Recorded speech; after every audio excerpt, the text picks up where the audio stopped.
আমরা প্রতিদিন রাতে ঘুমাই, কিন্তু খুব কম মানুষই জানি ঘুমানোর আগেও রাসূল সাল্লাল্লাহু আলাইহি ওয়াসাল্লাম আমাদের জন্য এমন কিছু সুন্নত আমল শিখিয়ে গিয়েছেন, যেগুলো পালন করলে শুধু সওয়াবই নয়, বরং আল্লাহর হেফাজত, শয়তান থেকে নিরাপত্তা এবং বরকত লাভ করা যায়।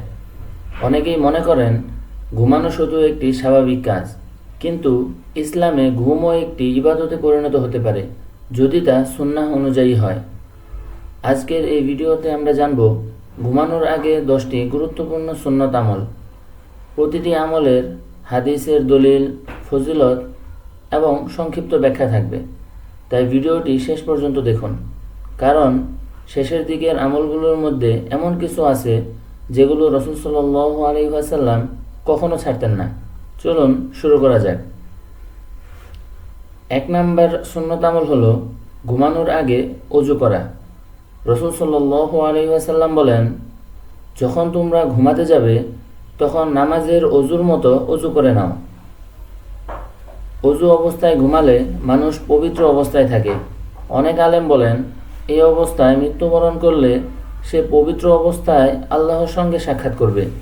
আরেক হাদিসে এসেছে, যে ব্যক্তি ওযু অবস্থায় ঘুমায়, একজন ফেরেশতা তার সঙ্গে রাত কাটান এবং তার জন্য ক্ষমার দোয়া করেন।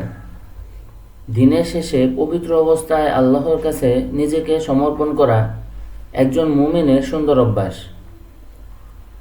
2 নম্বর হলো ঘুমানোর আগে বিছানা ঝেড়ে নেওয়া।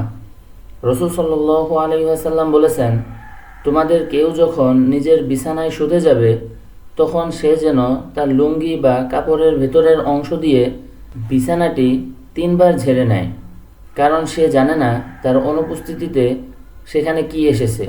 এটি শুধু একটি ইবাদত নয়, বরং স্বাস্থ্য ও নিরাপত্তারও শিক্ষা। বিছানায় কোনো পোকামাকড় বা ক্ষতিকর কিছু থাকলে তা দূর হয়ে যাবে। ইসলাম পরিচ্ছন্নতা ও সতর্কতার ধর্ম। 3 নম্বর, ডান কাতে শোয়া। রাসূল সাল্লাল্লাহু আলাইহি ওয়াসাল্লাম বলেন, ওযু করে ডান কাতে শুয়ে পড়ো। রাসূল সাল্লাল্লাহু আলাইহি ওয়াসাল্লাম অধিকাংশ সময় ডান কাতে ঘুমাতেন। আধুনিক চিকিৎসা বিজ্ঞানও অনেক ক্ষেত্রে ডান কাতে শোয়ার উপকারিতার কথা উল্লেখ করে, যদিও মুসলিমদের জন্য মূল কারণ হলো সুন্নাহ অনুসরণ। সুন্নাহর অনুসরণে সামান্য কাজও ইবাদতে পরিণত হয়। 4 নম্বর, আয়াতুল কুরসি পড়া। হযরত আবু হুরায়রা রাদিয়াল্লাহু তাআলা আনহুকে শয়তান বলেছিল, যখন তুমি আয়াতুল কুরসি পড়বে তখন সকাল পর্যন্ত আল্লাহর পক্ষ থেকে একজন রক্ষক তোমার সঙ্গে থাকবে এবং শয়তান তোমার কাছে আসতে পারবে না। রাসূল সাল্লাল্লাহু আলাইহি ওয়াসাল্লাম বললেন, সে সত্য বলেছে, যদিও সে মিথ্যাবাদী। ঘুমানোর আগে আয়াতুল কুরসি পড়লে আল্লাহর হেফাজত লাভ হয় এবং শয়তানের অনিষ্ট থেকে নিরাপত্তা পাওয়া যায়। 5 নম্বর, সূরা ইখলাস, ফালাক ও নাস পড়া।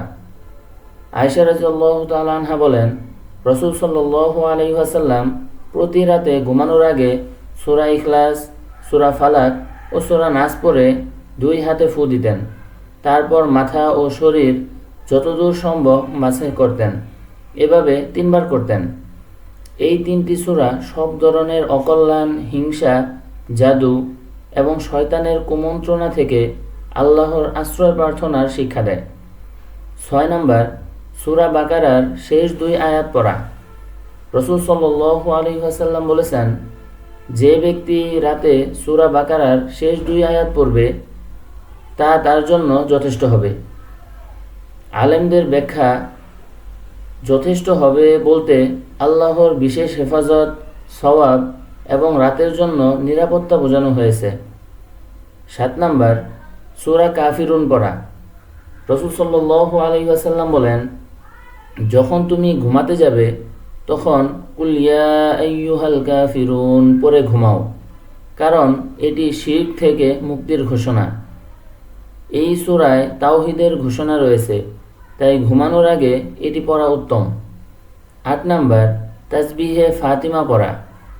রাসূল সাল্লাল্লাহু আলাইহি ওয়াসাল্লাম হযরত ফাতিমা রাদিয়াল্লাহু তাআলা আনহা ও আলী ইবনে আবি তালিব রাদিয়াল্লাহু তাআলা আনহুকে বলেন, ঘুমানোর আগে পড়বে সুবহানাল্লাহ 33 বার, আলহামদুলিল্লাহ 33 বার আল্লাহু আকবার 34 বার। এটি একজন খাদেমের চেয়েও উত্তম। এই আমল শারীরিক ও মানসিক শক্তি বৃদ্ধি এবং আল্লাহর স্মরণে হৃদয়কে প্রশান্ত করে। 9 নাম্বার, ঘুমের দোয়া পড়া। রাসূল সাল্লাল্লাহু আলাইহি ওয়াসাল্লাম ঘুমানোর সময় পড়তেন, আল্লাহুম্মা বিসমিকা আমুতু ওয়া আহইয়া। হে আল্লাহ, আপনারই নামে আমি মৃত্যুবরণ করি এবং আপনারই নামে জীবিত হই। ঘুমকে ছোট মৃত্যুর মতো মনে করে আল্লাহর উপর পূর্ণ ভরসা প্রকাশ করার দোয়া এটি। 10 নাম্বার, তওবা ও ইস্তেগফার করা। আল্লাহ তাআলা বলেন, তোমরা তোমাদের রবের কাছে ক্ষমা প্রার্থনা করো, নিশ্চয়ই তিনি পরম ক্ষমাশীল। আর রাসূল সাল্লাল্লাহু আলাইহি ওয়াসাল্লাম দিনে 70-এরও বেশি ইস্তেগফার করতেন। আমরা জানি না এ রাতই আমাদের জীবনের শেষ রাত কিনা, তাই ঘুমানোর আগে আন্তরিকভাবে তওবা করা একজন মুমিনের অন্যতম সুন্দর অভ্যাস। প্রিয় দর্শক, রাসূল সাল্লাল্লাহু আলাইহি ওয়াসাল্লামের শেখানো এই 10টি সুন্নাহ যদি আমরা প্রতি রাতে পালন করি, তাহলে ইনশাআল্লাহ আমাদের ঘুমও ইবাদতে পরিণত হবে। আল্লাহর হেফাজত, বরকত এবং সওয়াব লাভের আশা করা যায়। ভিডিওটি ভালো লাগলে একটি লাইক দিন, পরিবার ও বন্ধুদের সঙ্গে শেয়ার করুন।